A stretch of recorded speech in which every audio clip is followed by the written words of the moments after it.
It's been 4 years since Horizon Zero Dawn came out, so I think it's about time to review it.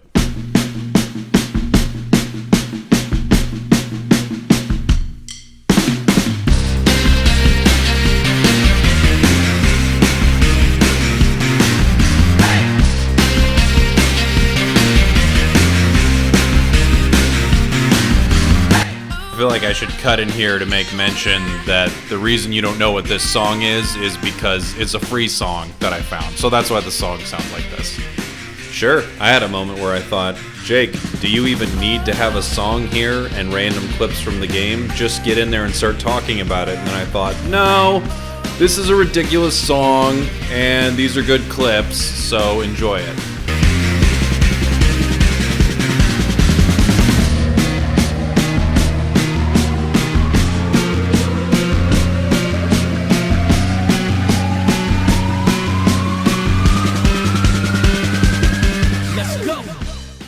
See, wasn't it worth it? We all hated the silly song, but then I timed it perfectly with that edit. I'm going to win a Webby for this. Alright, let's talk about Horizon Zero Dawn.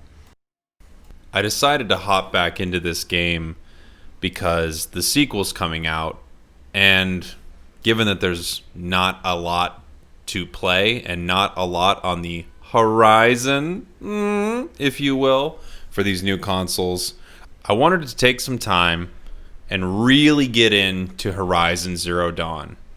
Was I wrong when I first played it? Now, I'll say this. I think I was. I think this game does a few things that are really special. It also does some things that aren't great. But overall, man, hopping back into Horizon Zero Dawn, yeah, it was worth it. So, without further ado, let's talk about Horizon Zero Dawn for a really, really long time. Oh, by the way, hi, this is Jake, your resident content cowboy. Yeehaw! With the only review for Horizon Zero Dawn that matters. The review that is 4 years late. I won't bore you with a whole in-depth explanation of what this game is. I mean, you're seeing videos of it. You've probably heard of it. It's a third-person action RPG. You play as Aloy, a girl who is of unknown origin in a world that is set in the future. Oh, and I should mention, I don't plan on spoiling huge elements of this game, if that's something anyone was worried about. So this review is relatively spoiler-free, but I will touch on some things that I think affect the story in great ways. Not plot points, but how the story is told. So, I don't know, like anything, perhaps there are minor spoilers in this, but I don't plan on ruining the story for you if you haven't seen it yet. That being said, right at the beginning, Aloy dies. You watch an entire death scene, and the rest of the game is played within a dream, her last dying memory, and you have to fight your way out, and you usually fight a lot of random clown-like enemies. No, I'm kidding. None of this is real. Can you imagine if I said I wasn't going to spoil it, and then I spoil the entire thing? That's not the plot of this game. Without even talking about story, this game really shines when you're interacting with the giant mechanical beasts that roam this world. They look like animals, but they're partially robotic. They clearly are somewhat organic, or at least it feels like that as you're playing through it. You learn a lot more about them and about their origin, but it's like you're hunting gazelles, except they're robotic gazelles, and fighting saber-toothed tigers, except they're robotic saber-toothed tigers, and fighting giant hawks, but instead of hawks, they're robotic. You get it. I mean, how many examples do I need to do? They're giant robots, and you're fighting them. And that is actually when the game is at its absolute best. Some of the battles against the massive machines in this game are some of my favorite moments in a third-person action game. When you first square up against some of these beasts, they're pretty imposing, and they're much bigger than you. But once you venture a little later into the game, and you see how massive some of these enemies get. I mean, towering over you. You're shooting arrows at a huge distance to try to pick off pieces of equipment on them so they can't continue to launch lasers and mines in your direction. It's a truly exhilarating battle experience. The best moments in the game by far are dealing with these massive, massive robots. It's so cool. I wish I would have given this game the time of day when it first came out because I didn't know some of what I was missing. I think I played this game for, 5 or 6 hours. I thought it was good, but it didn't really get its hooks into me because there are some issues with this game, which we'll talk about a little later. But I want to throw out a few theories as to maybe why this game is so criminally overlooked and maybe why I personally didn't spend much time with it. Around the time Horizon Zero Dawn came out, I feel like there were a lot of other video games you could have been playing, and ones that I'm pretty sure I was spending some time with. For instance, I bet a lot of people didn't hop back into Horizon Zero Dawn if they were playing Breath of the Wild. Legend of Zelda Breath of the Wild comes out 1 week after this game. And a lot of other games are out at the same time as well. Nier Automata comes out 1 week before Horizon Zero Dawn. Resident Evil 7 comes out about a month before Horizon Zero Dawn. And if you're anything like me, I was playing a ton of Final Fantasy 15, which did come out a few months before it, but it was a winter release the previous year. I also think at that point I was still spending a good amount of time playing Overwatch. So yeah, there were a lot of games. There's always a lot of games. But looking back on it, man, I think I missed something here in Horizon Zero Dawn. However, I did get to play it recently on a PlayStation 5 with all the DLC. The game patched and is updated as it possibly could be. So I guess I also got the best possible experience of Horizon Zero Dawn. And because of that, I really, really fell in love with it. And it got me really excited for its sequel.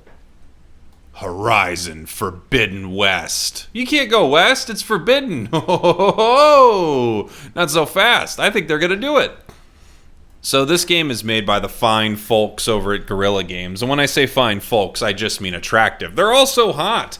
You probably know them for the Killzone games, unless you don't know them for that at all. Then you probably don't know them. But they made the Killzone games, and now they're making the Horizon games. You know, Guerrilla is an interesting studio because I feel like their games are often beautiful, made with a ton of polish and care, and a little devoid of, I don't know what it is. Je ne sais quoi? What does je ne sais quoi mean? Okay, I looked it up, and honestly, je ne sais quoi, that was a great pull by me. It kind of is je ne sais quoi. It's just that little quality that you can't quite put your finger on that doesn't seem to be there in their games.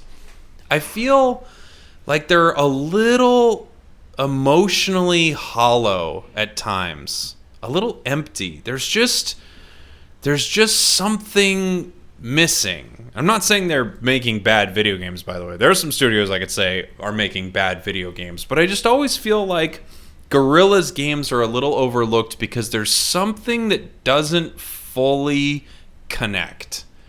And Horizon Zero Dawn does have some of those issues, but it also, much like a lot of Guerrilla's games, is gorgeous. It's a stunning game. You look at this and you realize that it was released 4 years ago, and you think, man, they were so far ahead of the curve in making this game.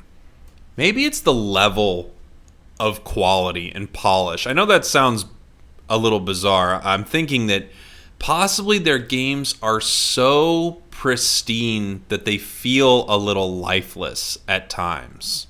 Maybe that's what it is. Maybe that's the je ne sais quoi they're missing. But regardless, I feel like I'm being nitpicky about their je ne sais quoi. But I want to talk about Horizon Zero Dawn because I do think it's freaking great. The thing you're going to fall in love with is the combat loop in this game. It's so easy to craft all the ammunition you need on the fly to attack these machines with burning or freezing or shock.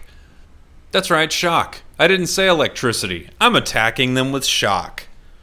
When you first encounter some of these monsters for the first time, I'm calling them monsters, but they're machines. When you first encounter some of these monstrous machines for the first time, it can be overwhelming. A gang of them can run up on you and attack you, but once you learn how to fight them, you start to feel extremely powerful. It reminds me of a video game like Skate. I don't know if any of you have played Skate, but Skate is a skateboarding video game. Basically, at the beginning, you die and you're playing a dream. Whoo, baby! That's an official joke callback. Play the song!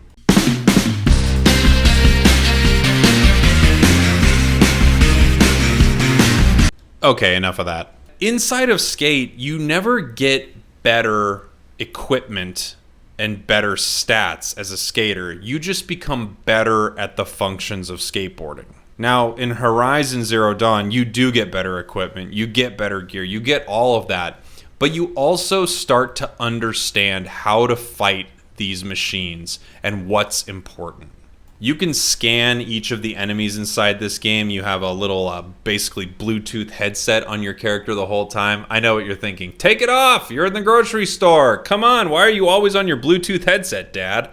But in this game, Aloy always has her Bluetooth focus on her head. You're scanning these enemies, and you can see specific areas where if you focus your attacks or you focus a specific elemental attack on them, you can change the battle in some dramatic ways. When you're in a battle with a ton of massive enemies and you blow up a huge fire canister on the back of one of these monsters' backs and everyone around you catches on fire, it feels epic. I know we're not supposed to say that word anymore. Epic, right? Doesn't the Epic Game Store own it? But you get it.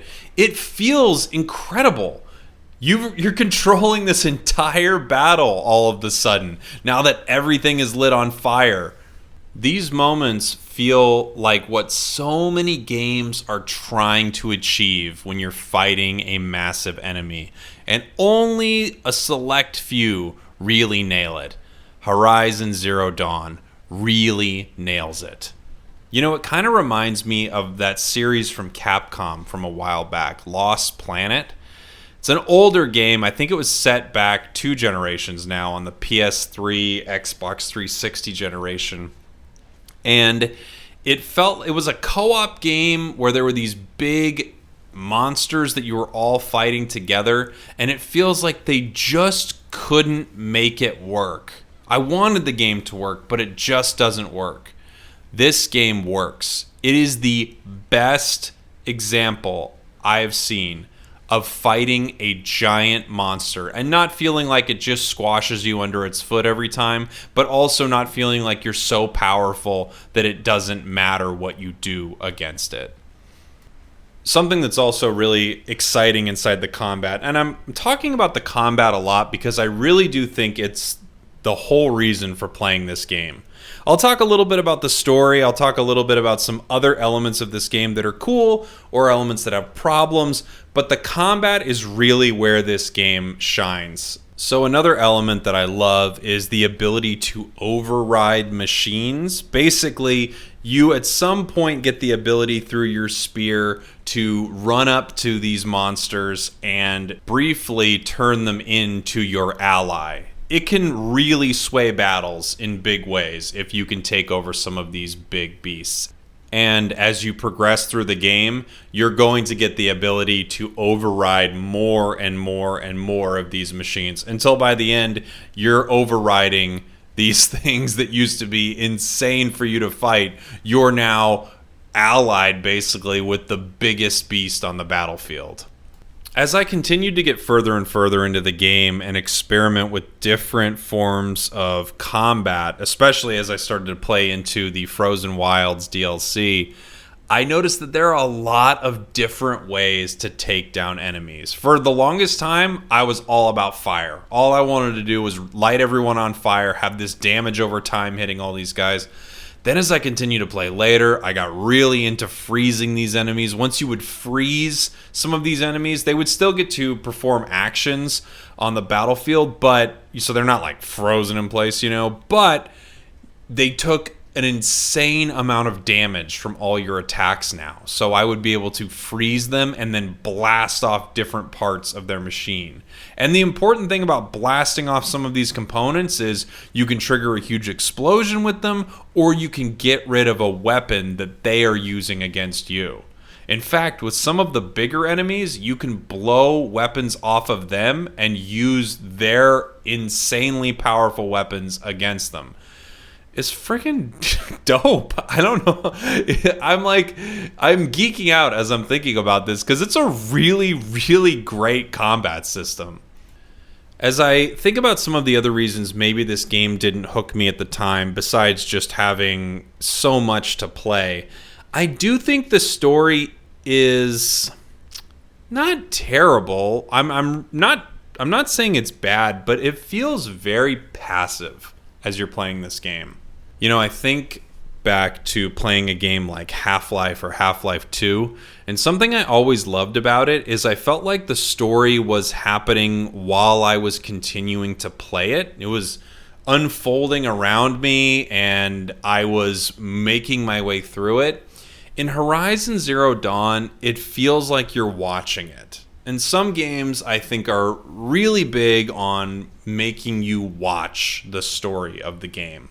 It's not always bad. Sometimes they're really fascinating. But Horizon Zero Dawn is literally giving you most all of the story of this game through watching and listening to recordings. Hologram recordings or playback recordings. It's kind of a weird way to tell a story. And it makes you feel a little divorced from what's happening inside the game.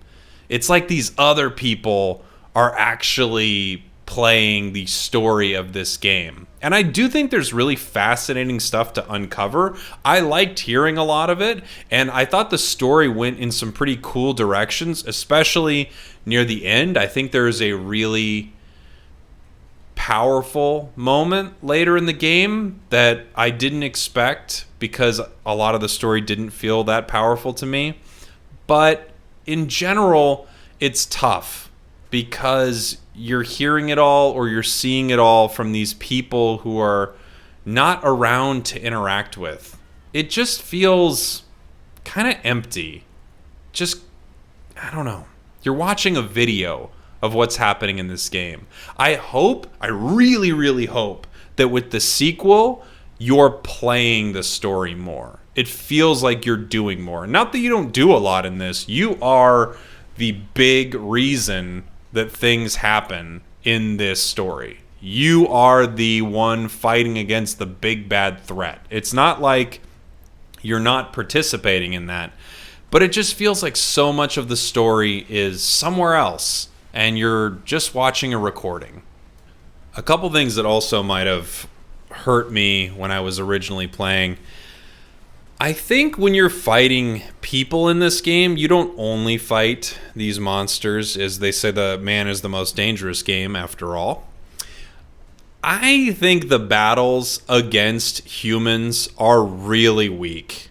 I think they're the worst part of the game. I don't really like it at all. I'm always just, please, can we let this be over? It's not fun. The game isn't set up for you to fight them, and I feel like you are too often fighting people. And let me tell you, the difference between fighting a camp of soldiers and fighting just even a few of the robots, it's not even close. It's not even close. I'm actually confused as to why so much of it was in the game, because it's really not great. And this isn't something that I think kind of turned me off from this game. It might have, but this is just actually probably the game's absolute worst thing is its inventory management system.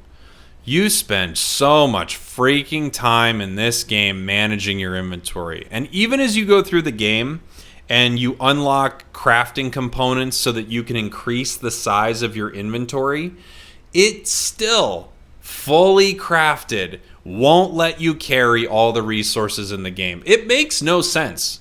It makes no sense that it won't let you. And the reason I say that is some games have a very specific reason for making you manage your inventory. I feel like inventory management makes a lot of sense in a game like Resident Evil, in a game like Dead Space. You know, these survival horror games do it really well because they want you to be worried about not having enough ammo, not having enough healing potions, having to be very deliberate about the items you use. It makes so much sense in those games. And in a game like this, I feel like you're often so full of everything. There's never a time where you don't have enough ammo. There's never a time where you don't have enough resources of some kind.